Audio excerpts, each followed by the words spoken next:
Hello everybody, Scarlet 64 here. Welcome back to Pokemon Scarlet. Last episode we fought Director Clavier, who turned out to be Clive.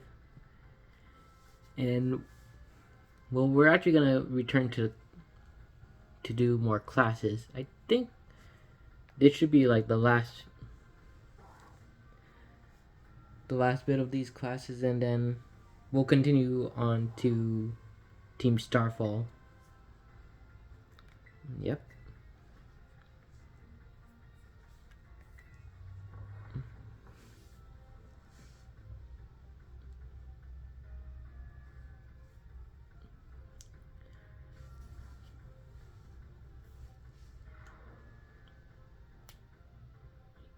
Biology with Jock. Hello. I hope everyone's ready to learn some new things today. Y'all did really great on the midterm exam. Thanks for answering my little question at the end. I'll be sure to keep your responses in mind. Alright, now we're heading into the last half of our classes together. It's time for your knowledge to evolve and grow, just like our Pokemon. Evolution, yep. Ha ha ha! Evolution! Today we're going to learn about the fascinating phenomenon of Pokemon evolution. As your Pokemon battle and level up, they learn moves and get stronger. And for some Pokemon, once they level up enough, their appearance change and their stats increase, sometimes by a lot. That's Pokemon evolution. Pokemon become very strong when they evolve, making them trusty partners in battle. But some people prefer to keep their Pokemon in adorable pre-evolved states. To do this, you just need to remember a certain button when your Pokemon begin to evolve. Say it with me if you know. To cancel evolution, press the C button. Not the B button. That's right. B for best answer. The button you want when you need to stop a Pokemon from evolving is the B button. If you press the button soon after the Pokemon begins to evolve, you can stop it from changing. You can also let Pokemon hold on an item known as an Everstone to keep it from evolving. Keep in mind that the requirements for evolution differ from Pokemon to Pokemon. Some may evolve by a certain item, such as Firestone or Thunderstone, to be used on them. Others may have to learn specific moves or defeat a specific Pokemon in battle to evolve. The way Primeape evolves into Annihilape is especially strange. Annihilape, that would have did I say Primeape when we were fighting Airy? About to evolve it. You see, that's a certain move that... come on. Whoops. Sorry, looks like we're out of time. I guess we have to end the class there today. Thank you for all your attention. Now I need to continue with biology. I need to know. Do I even have a ghost type Pokemon? I know I have with Bramlin. But and the Houndoom. Yep, let's do biology.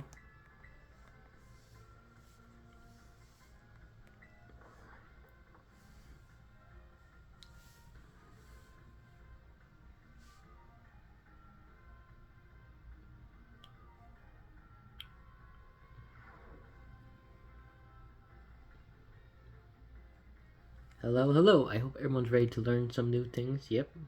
Before we get going, do you remember the final question from our midterm exam? Let's see. Well, Director Clavel found out about it and I got yelled at. Whoops. Apparently, he could tell I was hiding something just by looking at me. He must have noticed all the color flush right out of my face. uh, speaking of colors, today I'd like to teach you all about colors as they pertain to Pokemon. Some Pokemon have slightly different colorations or patterning on their body based on their gender or individual differences. In rare cases, a Pokemon may have widely different colorations compared to others of the same species. We call these special ones shiny Pokemons. Oh, I was thinking of what was that one Pokemon? It was like a thing that was like riding on a flower or something. I thought he was talking about those ones. It's quite rare to cross paths with one. Does anyone here know the likelihood of finding a shiny Pokemon is? Probably the biggest one, 1 in 4,000. Wow, that's right. You have the markings of Pokemon Professor Red. Shiny Pokemon appear at the rate of 1 in 4,000. Isn't that amazing? The probability of encountering one in the wild is the same as hatching one from an egg, too. Eggs from a pair of Pokemon raised around different languages are a special case. There are higher than average chances that a shiny Pokemon will hatch from these eggs, but we haven't been able to figure out why that is just yet. I also heard a rumor of a charm that increased the likelihood of fighting shiny Pokemon when you have it in your bag. Can you believe it? This claim can be scientifically verified, but it sure would be fun if it were true. Whoops, that's the bell. That's all for today. Thank you for your attention. I think probably like one more bio class and then the test will begin. Hang on. Alright, one more class.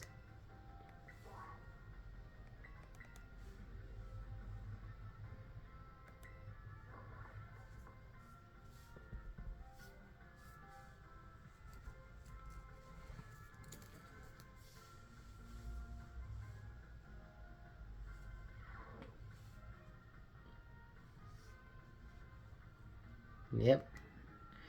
Next time we meet will be our final exam. That means this is our last actual class.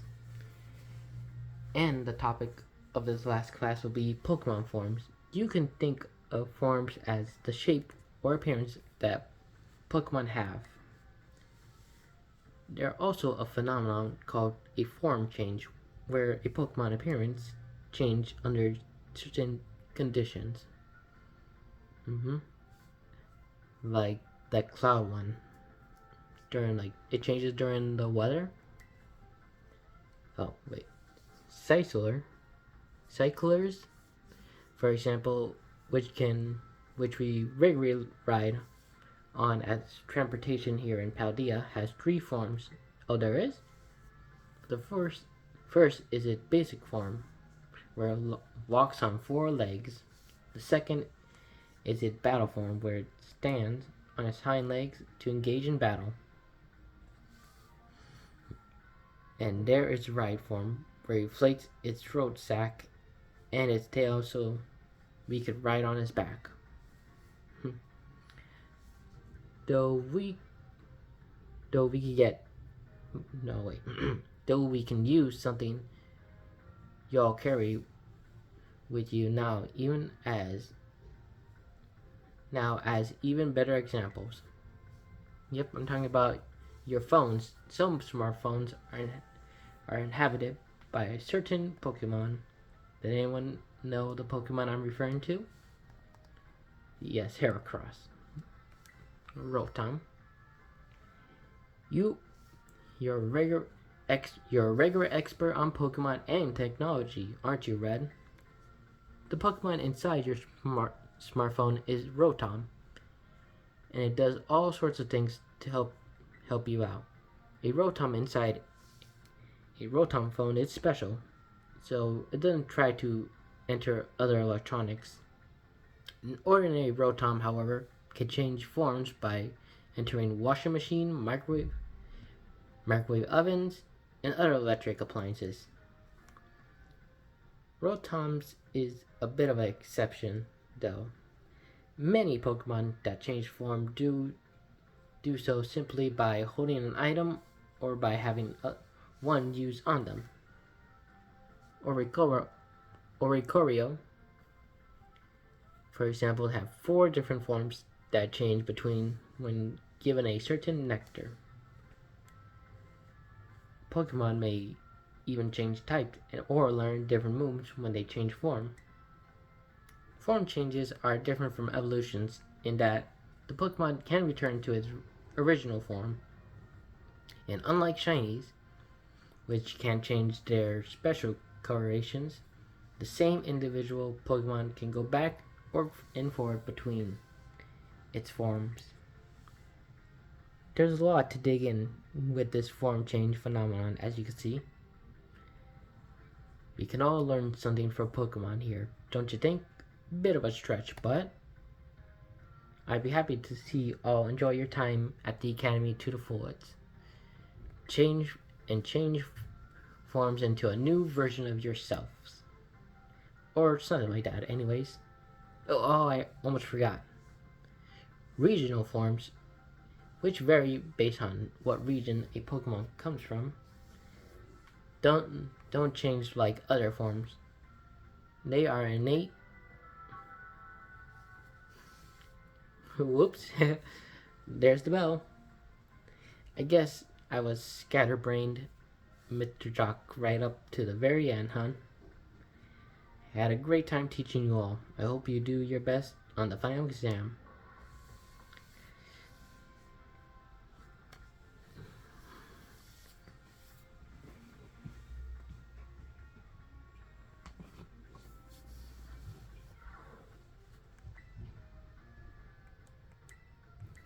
Alright, here we go with the biology finals.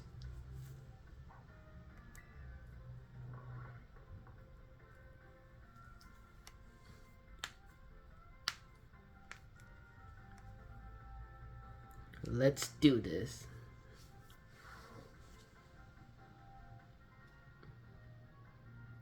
Today is the final exam.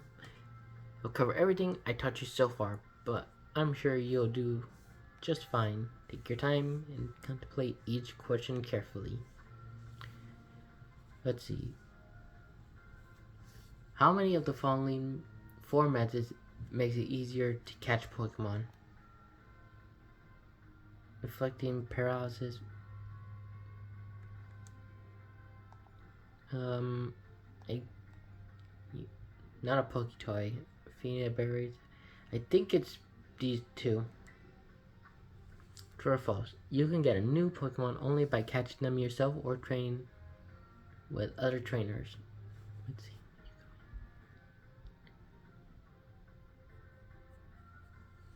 I'm trying to think if there was like a third. Oh, no. By eggs as well.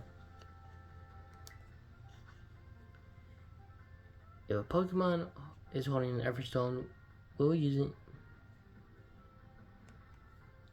No, it won't. That one's easy. True or false? Oricorio has 3 forms. Let's see, the one. Like, does it count itself as a form, like the normal one, then 2 more, or is like the normal one and 3 more? Wait, that's a little bit of a trick question. Okay, I know it has 4. No, it doesn't. False. This question won't affect your grade. Do you have anything you would like to say about my class? I'm still getting used to teaching. I'm sure I had fun as your teacher. Thank you for being our teacher. Okay, time's up whether you like it or not. I hope everyone enjoyed tackling those questions. I snuck in a little bonus question there right at the end. Shh, it's our little secret. Don't tell the director. I'll grade you right away. I hope you all looking forward to seeing how well you did. I'm a little bit nervous with some of these. I think I might be able to get it, but let's see. It feels great to get the test. Alright. You must have 3, okay. And 4. Oh, 4, okay. Nice.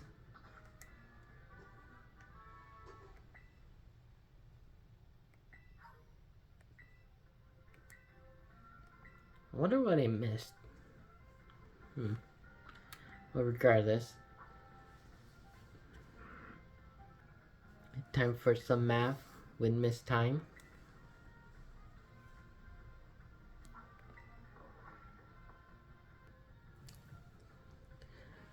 Hello, everybody. Well done on the midterm exams. Yep.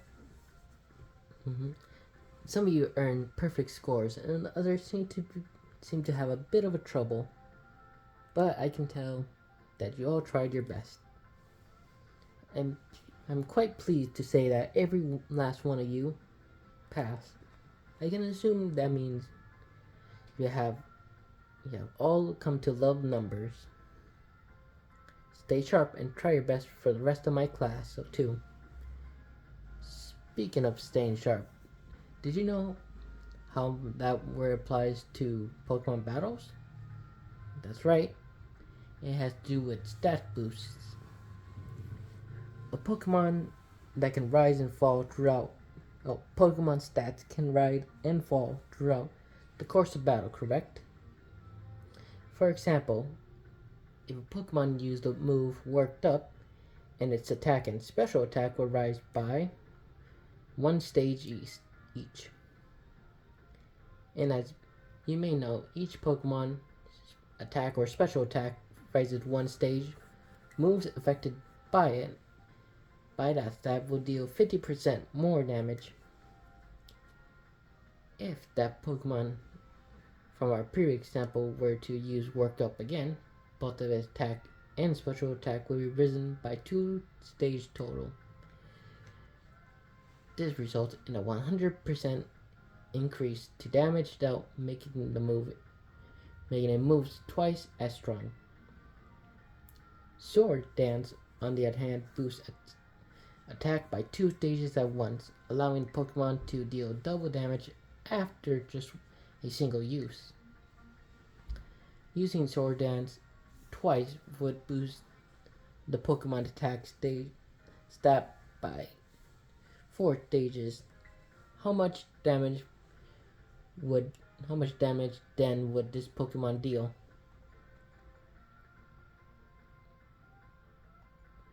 Let's see, if it doubled, triple, right? Wow, that's great. You answered the difficult question with ease, Fred. Each stage that Pokemon attack or special attack stat is raised, increase its damage by 50%. So being raised 4 stages will result in a 4 times 50% or 200% increase. The base damage of a move is 100%. So adding 200 to that gives it 300%. In other words, the next move the Pokemon use will deal triple damage. Types matchup, critical hits, damage, and other factors all play into these calculations as well. Even a small boost must be taken seriously. By the way, If a stat simply rose, that means it has gone up by one stage. And rose sharply, that means two stages. If it rose drastically, that's three stages. Just so you know, the X attack, and XSP attack items which can be used in battle can be used to sharply boost those respective stats. Oh, that spell? I suppose that's all for now. What a shame. Today's lesson was a bit difficult, but be sure to review what you learn about in order to stay sharp. I'll see you all again next class.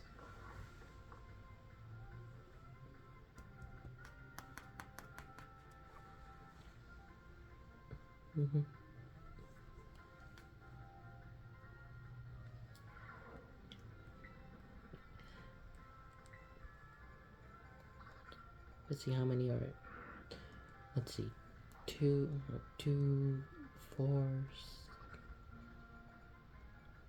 I think I might be able to.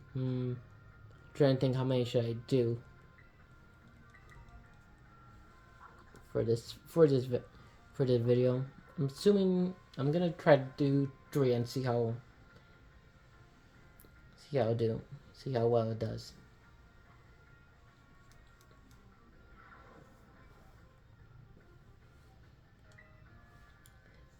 Did you make sure?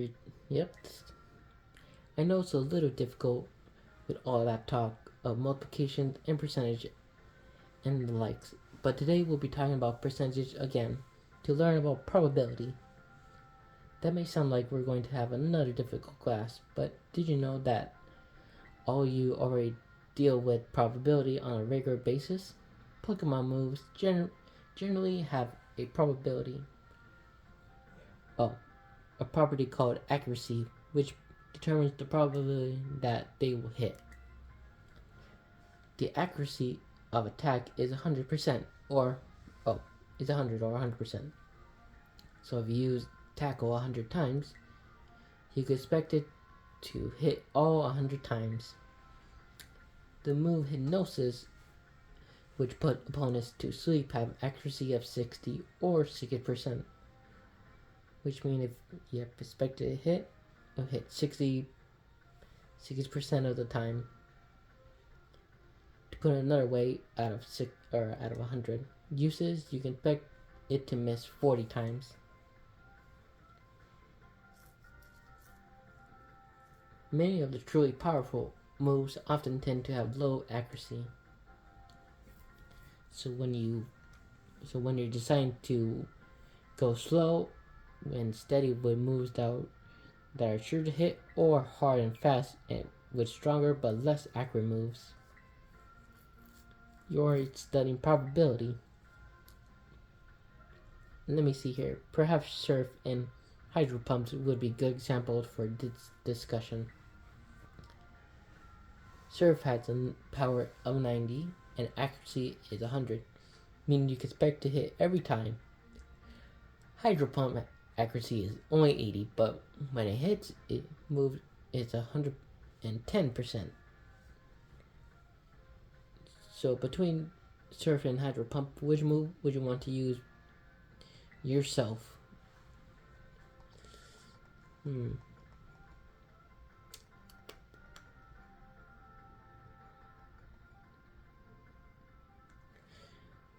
a bit of a risk taker myself, I think.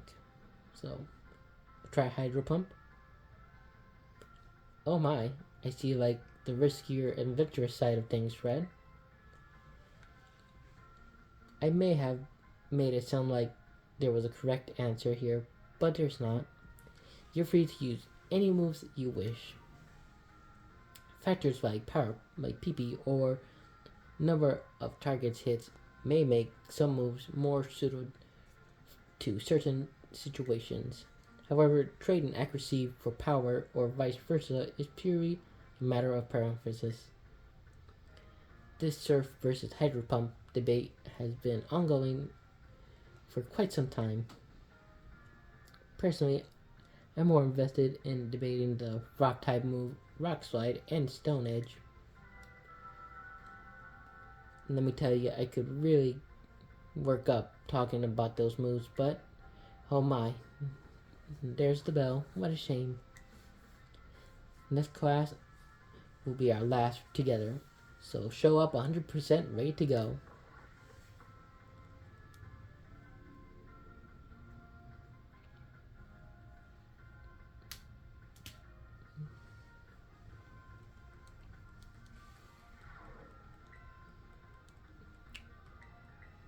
Yep, one more time. One more class.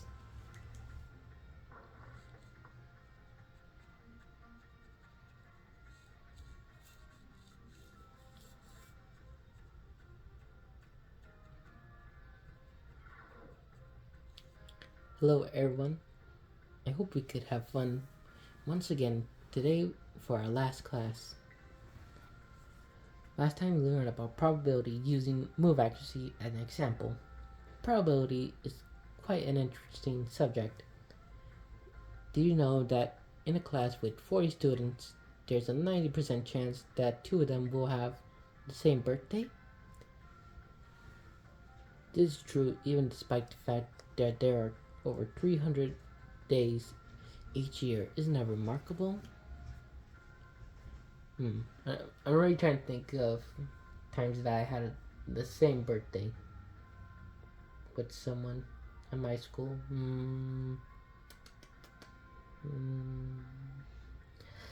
No, not that I could think of. But let's move on to today's topic before we get swept along with probability again. Well, I did.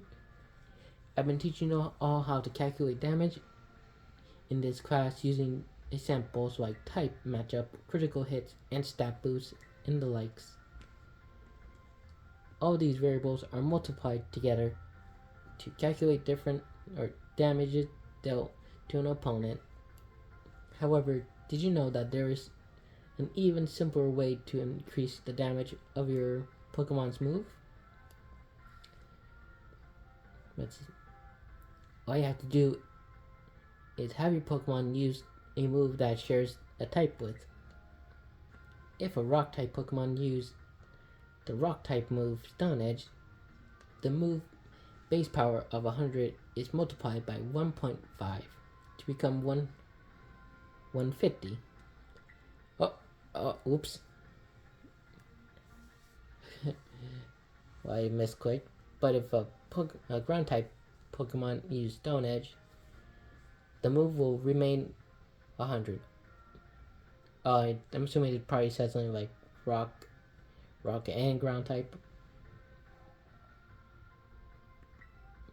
Super effective moves and critical hits also add multipliers onto this little numerical increase.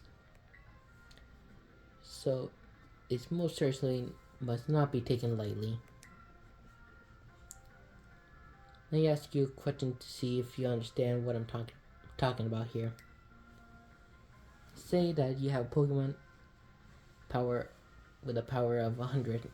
If a Pokemon that shares a type with this move uses and hits an opponent that is weak to that type, what happened to that move?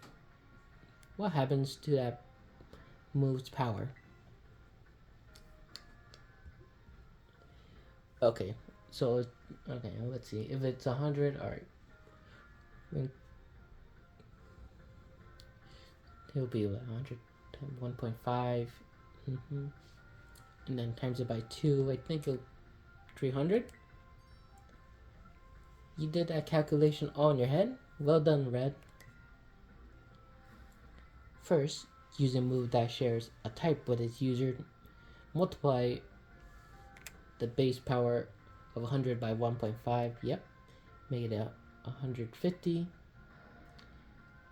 The fact that the opponent is weak to the move type then doubles that power by from 150 to 300. The original power of the move ends up being tripled. Isn't that amazing? And what's more, if Pokemon terrestrialize in a Terra type matches with of its original type, then the bonus it's getting for using the move of that same type increased from 1.5 to 2. So let's see, 2. So basically 400.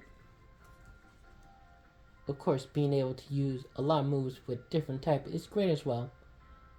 That's one way you can surprise your opponent.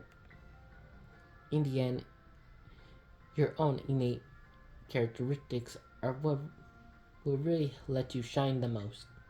Bear in mind that this is true for both humans and Pokemon.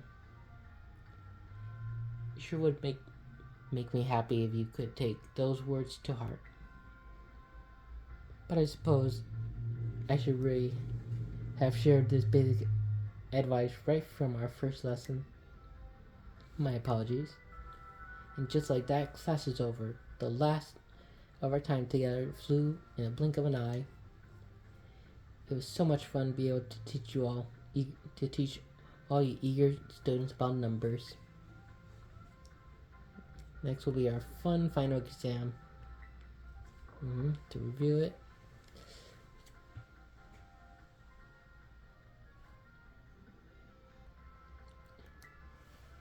Yep, our final exam. Here we go. Alright everyone, today is our final exam. I'm sure the fun experience you all had in my class will serve you well as you answer. Here, let's see. How many great balls could you have purchased with 3,000 divided by 6? Yeah, 5. Let's see.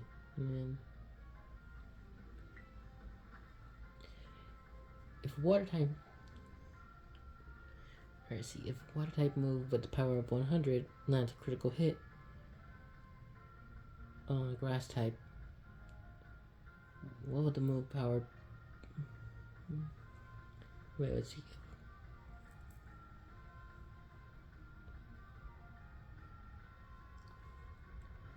I'm assuming 75.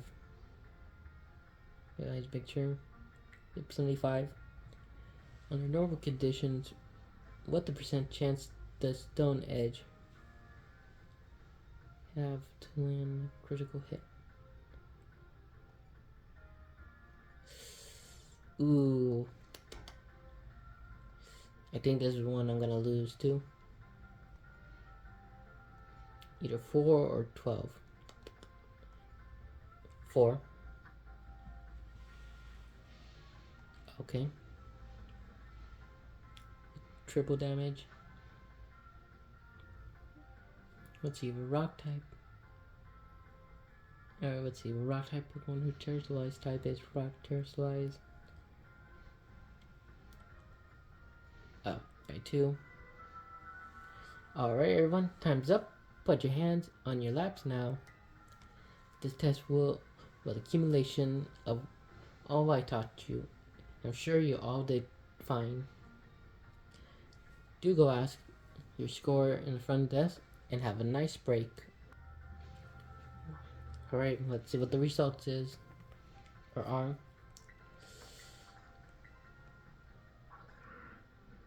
Yeah, I felt like the rock one was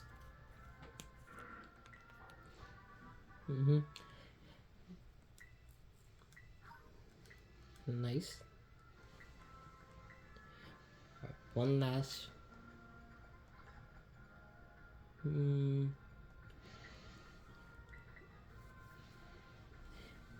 history.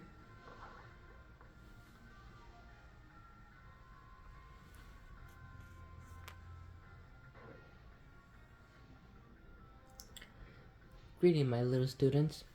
Whatever you did yesterday is now part of history.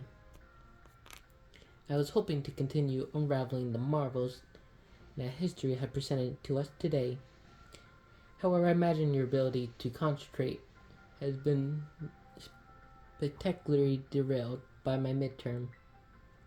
I suppose changing up for fun and variety may be a good idea every now and then. So allow me to tell you an old fairy tale that has been passed down in Paldea for generations. Once upon a time, there was a king who very much enjoyed collecting treasures. He was particularly fond of treasures from other countries. One day, a merchant from the east heard rumors of this king and came to meet him.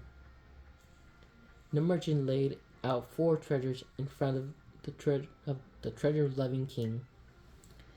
The four treasures were as follows: a vessel, a sword, a set of tablets, and a set of beads.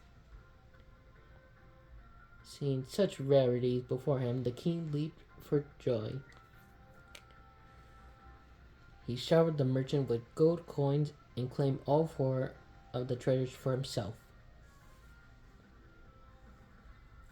Aha, perfect timing. You make eye contact, young Red. Answer me this. I said one of the treasures were a set of tablets. What do you think these tablets were?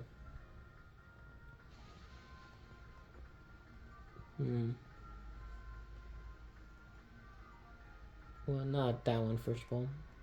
It could be that one, but I think it's wooden planks. Correct. Your daily pursuit of knowledge serves you well. These particular tablets were wooden and used as writing mediums in the East as ancient times. As you may know, they fell out of popular use as paper became more universally available. For the king to consider these paper substitute treasures, they must have been superb quality. That, or perhaps there were some amazing, profound teachings written on them. So the king obtained these four treasures, and on that very night, it says that a terrible disaster rained down upon his castle, reducing it to rubble by dawn. Oh, is that time already? I wasn't done with my story, but alas, so ends today's lesson. If you're interested of how that story ends, you may come see me outside class hours. So we'll probably talk to her after I finish all these classes.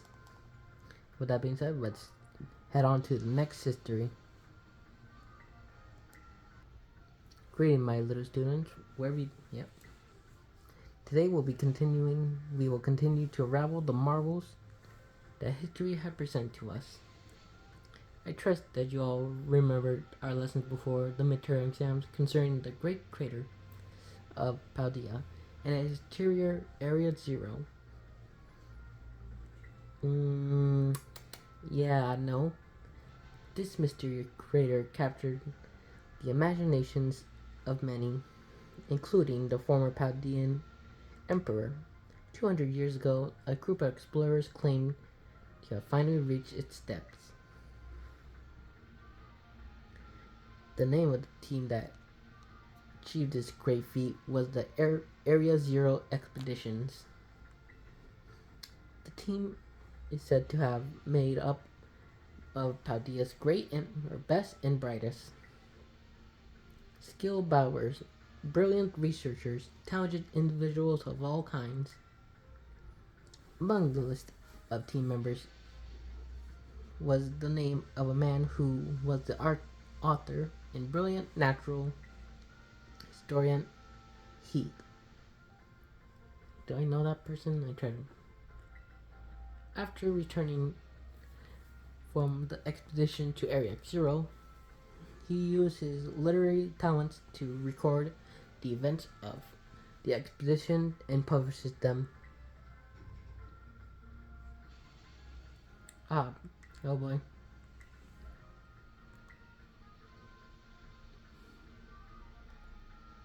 Expedition, yep. Correct. to pick up on and remember the team, I simply slipped into the flow of the lecture. You're really quite a clever one.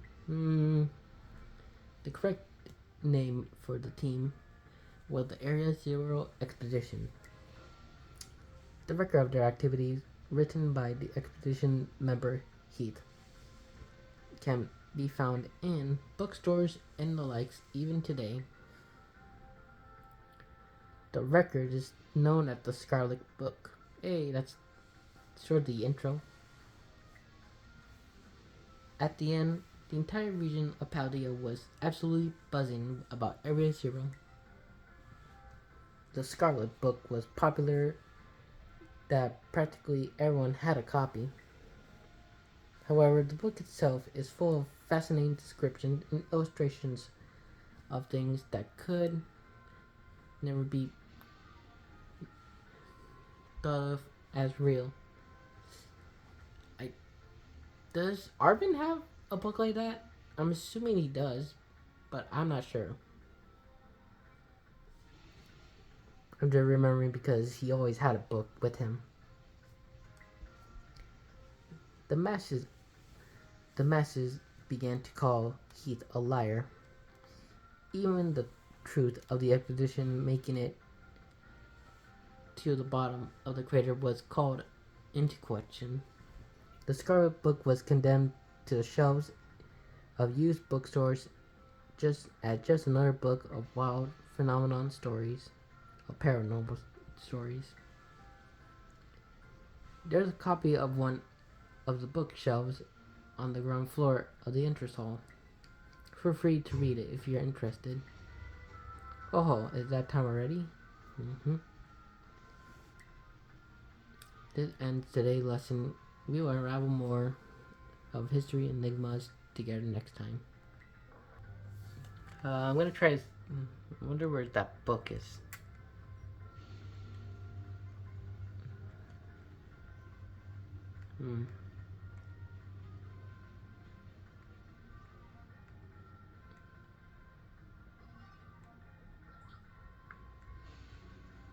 Is it that one? Oh wait, she said Scarlet.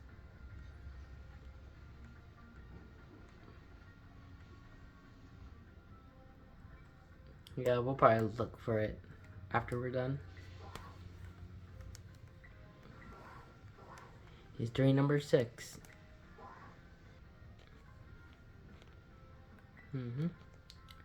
Today is our last class, so I would like to unravel the marvels that history has presented to us one last time.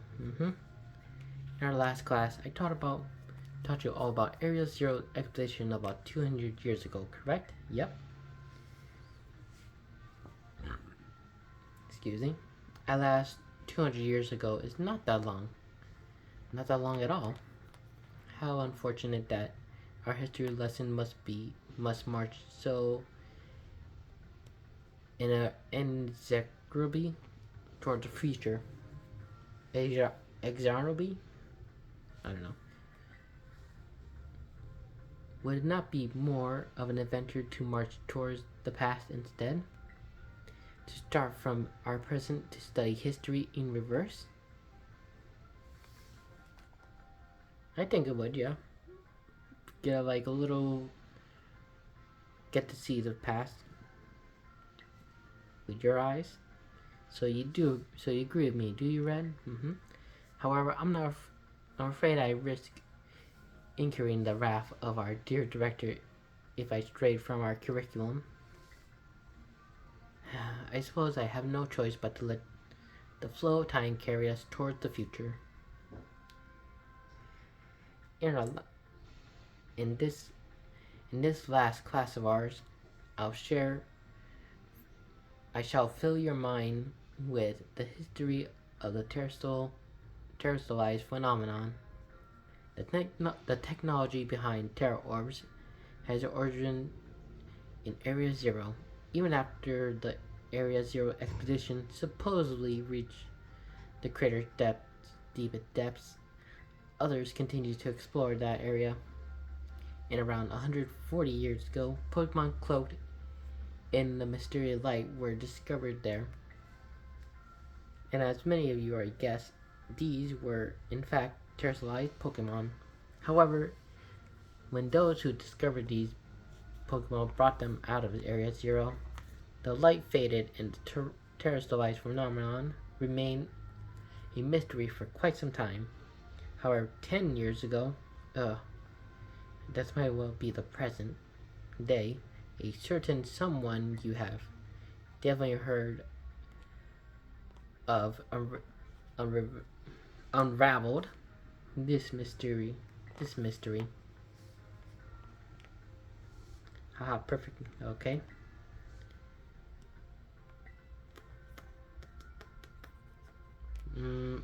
Sada? Correct. To think that you, a new transfer student to our academy, could correctly answer this question. You must have diligence in your studies. Approximately 10 years ago, a professor named Sada unraveled the mystery of terrestrialized phenomenons.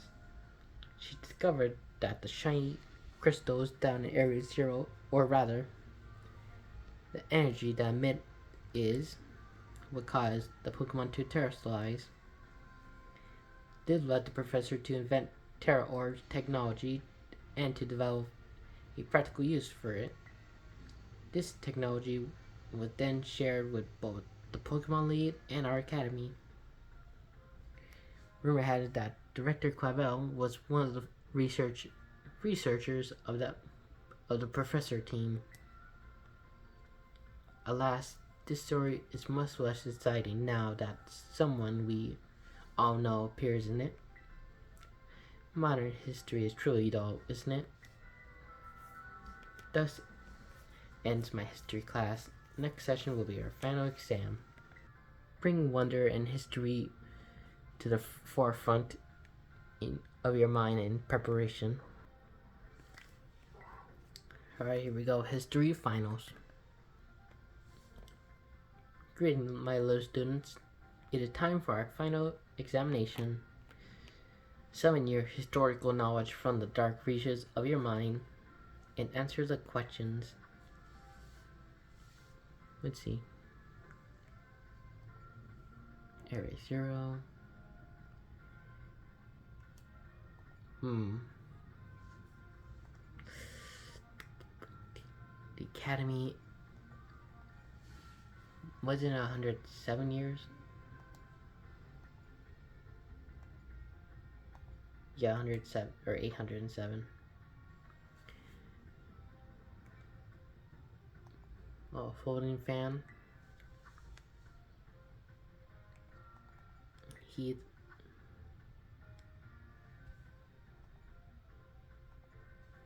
$10 ago. Time's up. Put your writing utensil down. You must excuse the last question. It is too shallow and ridiculous to be a history test. To be on a history test, but alas, the director forced me to include it. So ends our examination. You may ask for your score in the front desks. Let's see what my results. I'm assuming that's 4 out of 5, like I usually get. Yeah, that seems to be my norm for now.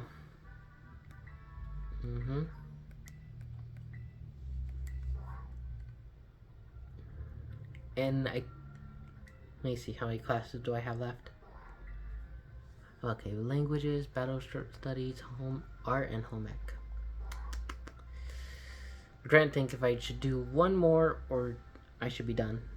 You know what? One more.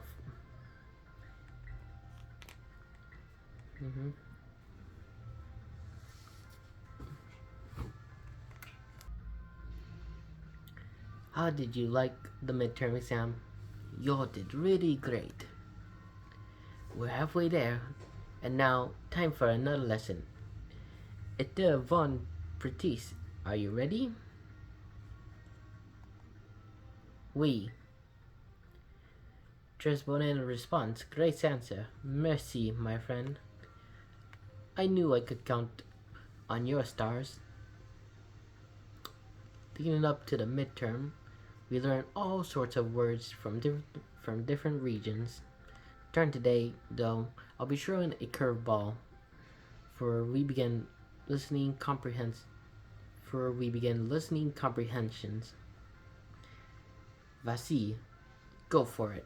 My assistant Pikachu. Ah, I thought I would do Pikachu.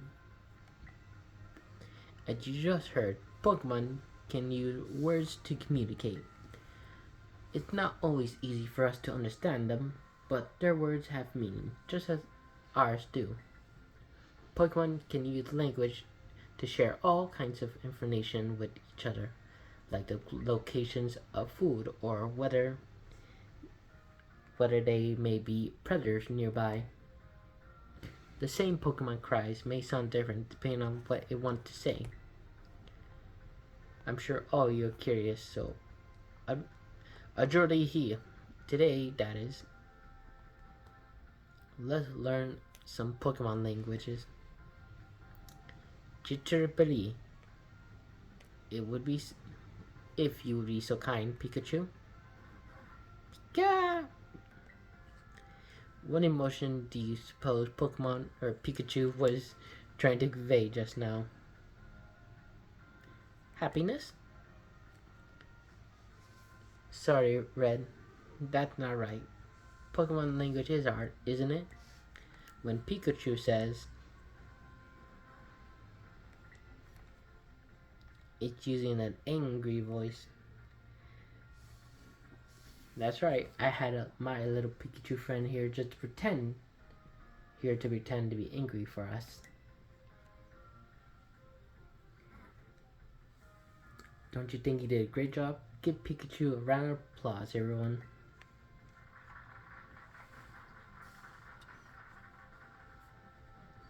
The same Pokemon can even communicate its found in many different ways. Their voices change depending on their moods and physical conditions. Try listening more carefully to Pokemon. You may gain a deeper understanding to them that have been saying here.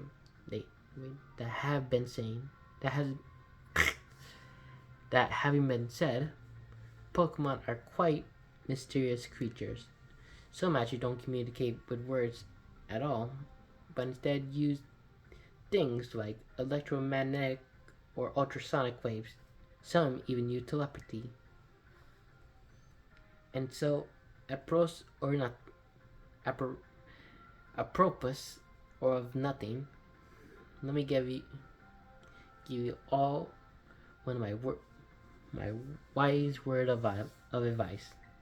My gosh, I'm just man, I'm not very doing good right now. If you poke at your Pokemon too many times while watching them during picnic, they'll get mad at you like Pikachu just demonstrated. Well, adios, matani, a la and see you later, everyone. Man, we're learning about languages and I can't even speak properly. Anyways, we'll just finish the rest of this course. My dear friends, how are you all today? I hope you're doing marvelously well. It's time for another of Salvatore language lessons. Estrés footed police. Are you ready? Yep, I expect nothing less from my excellent friend. Even your replies to my questions are excellent.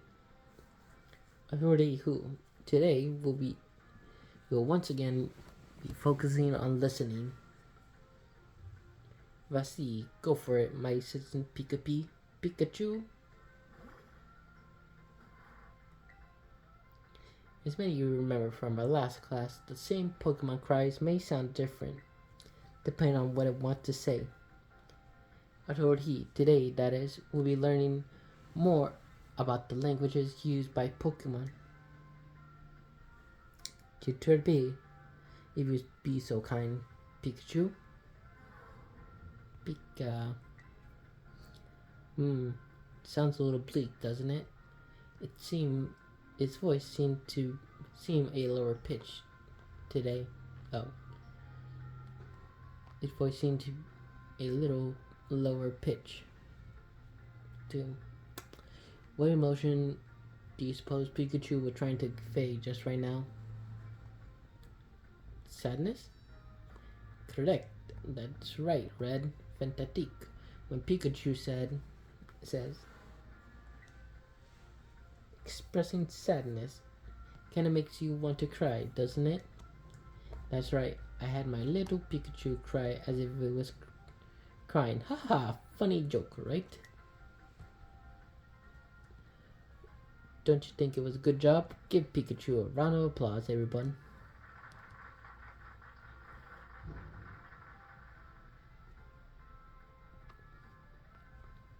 And now, apropos or nothing. Let me give you all one of my wise words of advice. If you hear your Pokemon making sad noises just like that, you should treat them with even more kindness than usual. You probably knew that though. A piece of cake for all of you, I'm sure. Of course, this goes for your classmates and others as well. Friends should support each other in times of sadness. I truly hope that all you can have smiles on your faces all the time, my friends. Our Patron quotes next lesson, that is, will be our final lesson together. Hope you're ready for the climactic finale. Adios, matani. Here we go, lesson 6. Yep, lesson 6. My friends, how are you all today? Time for the last of Salvatore language lessons. Esre, vores, pretty. Are you ready? Oui. What a response. Fantastic. Great answer. That is perfect for the last class today. Love it. And Hario Hui, we will once again be having our listening lesson. Vasi, go for it, my assistant Pikachu.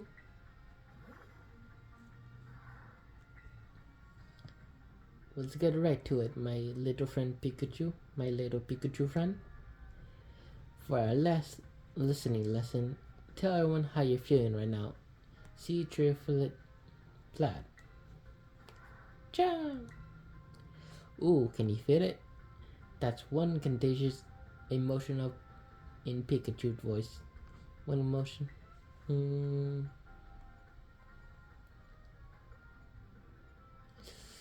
It's either surprise or pain.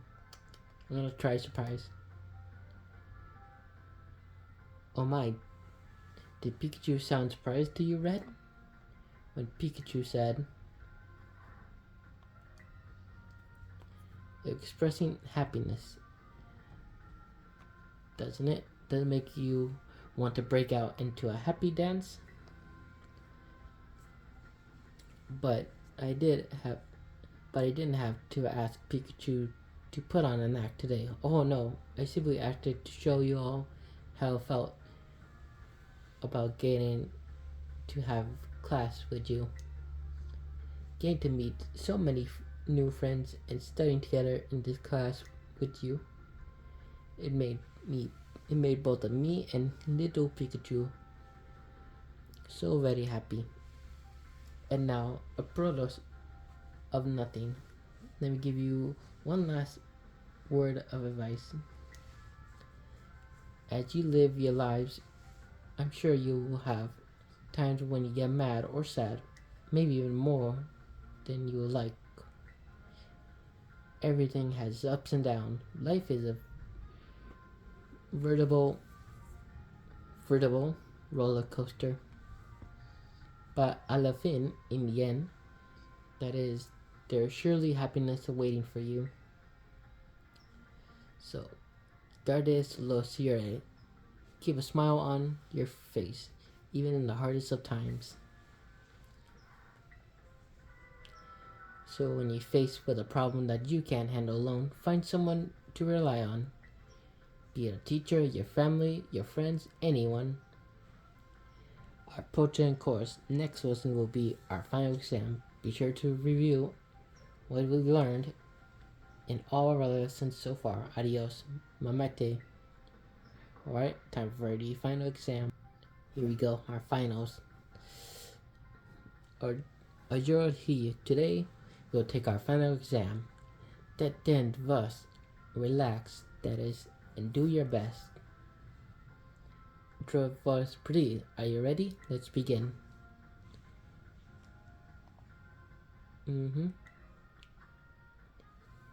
Let's see, what are two foreign friends jetting?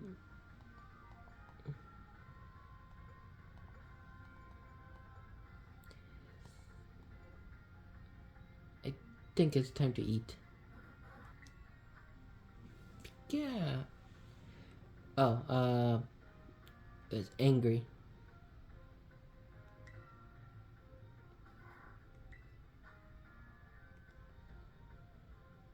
Happiness. Oh, C'est fini. Time's up. Proceed for stylos. Put your pens down. Put down your pens, that is. I assume the obligatory dinner question, last question that gave you no trouble. I'm sure you all did great. Bravo. My friends, you could get your scores in the front desk. Let's hope I think I might have gotten one. Let's hope it's a 4 out of 5. Here we go.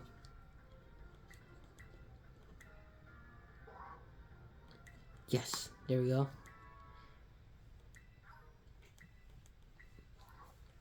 Yep, and that will be it for today. In the next episode, we'll finish the last of these classes, and we'll continue on to where we left off. With that being said, see you guys. This is Ever 64. See you guys next time. Bye.